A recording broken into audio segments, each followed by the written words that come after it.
قلت لكم يا جماعه تاني، الزبده دي معلقه ايه؟ معلقه كركم. نحط عليها بصوا معلقه.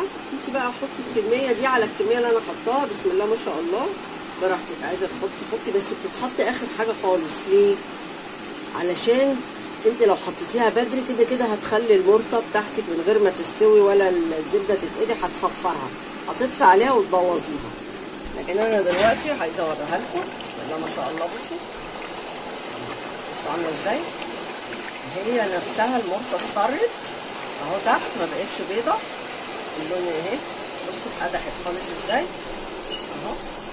غير كده كمان لما انا بسيبها عقبال ما بتبرد كمان في الحله بتكون كمان خدت شويه من السخونيه بتاعت الحله اهو زي ما انتم شايفين كده. اخر حاجه انت تحطيها المعلقه اللي انا وريتها لكم دي يا جماعه، ما تحطهاش في الاول خالص. بصوا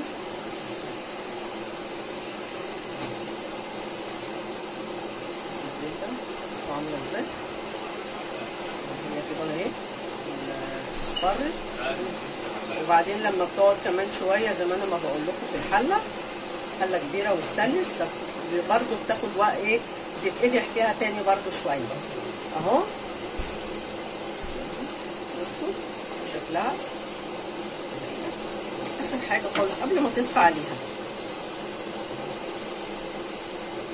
قبل ما تطفي عليها ممكن تحطي لو عندك شويه فلفل اسمر بس حب. بصي يا زينب، ايوه اهو يكون الفلفل اسمر حب، لان هي لسه هنسيبها في الحله هتحمر يعني هتخليها تقدح اكتر كمان. اهي المعلقه اهي يا جماعه اللي انا هحطها. بسم الله الرحمن الرحيم. اخر حاجه يا جماعه دي تحطيها قبل ما تطفي عليها. اللي بقى كده بسم الله الرحمن الرحيم. الصلاه والسلام على خير خلق الله سيدنا محمد عليه الصلاه والسلام. البخار بيعمل على الشيشه على القمر. جبت بس اوريها لكم. بديها انا غلوه سريعه كده. حلو كده عشان ما تبقاش صفرا او تبقى طبيعيه.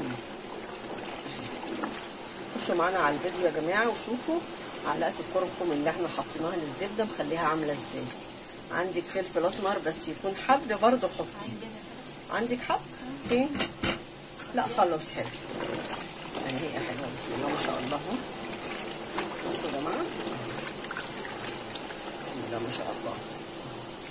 نطفي عليها بقى كده. هي هتاخد قدحانها كمان في قلب الحله، لان الحله استل زي ما انا ما بقول لكم كده هتاخد فتره طويله وهي في قلبها سخنه. يلا مستنياكم تخشوا معايا يا جماعه الفيديو.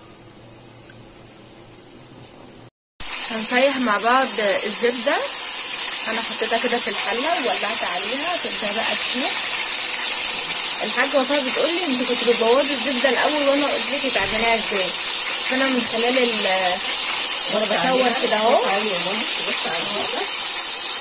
بقول لك انا عمري ما باظت مني الزبده وانا بسيحها. معلش كانت بتفضل عندي ولا بتبوظ ولا بيحصل لها اي حاجه. كان بس تقول لي انا اللي علمتك ازاي تعمليها. في ناس كتير خلي بالك استني بس معلش بتبوظ منهم فعلا الزبده. انت بتقولي دينا ايه اللي بتبوظ كانت بتبوظيها. يا دينا انت ما كنتيش بتعرفي تعملي الزبده كنت ببوظيها. لا ما كنتش كده. ماشي قولي. قالت لي كنت بتعمليها وبتبوظيها. فانا من خلالكم بقول لها انا ما كنتش بعملها ولا بوظها. ما كانتش تعرف يا جماعه تعملها؟ لا كنت بعرف. معلش كنت بقى بس بقول لها تعالي شوفيها كده استوت على الاخر ولا لا. طيب ماشي. لسه مصليه الظهر. خلاص بس بقى ما كانت بتبوظ ولا كان بيحصل لها حاجه ولا تعفن مني ولا استوف ولا الحاجات دي كلها. بنصور يا جماعه الزبده اهو قدامكم علشان في كتير قوي بعد ما بيعملوا الزبده ويجوا يشيلوها بيبصوا يلاقوا ايه اخضرت عفنت كده زي ما احنا بنقول. ليه بقى؟ ما بيبقوش عملوها كويس. فيها نسبه ايه؟ بيبقى فيها لسه لبن يعني ما اتقدحتش صح، عشان كده بتعفن. عشان كده بتعفن. ايوه فانا بقول يا جماعه الزبده لازم خليكي معاهم يا دينا. هي لازم تتسيح كويس وكل اللبن اللي فيها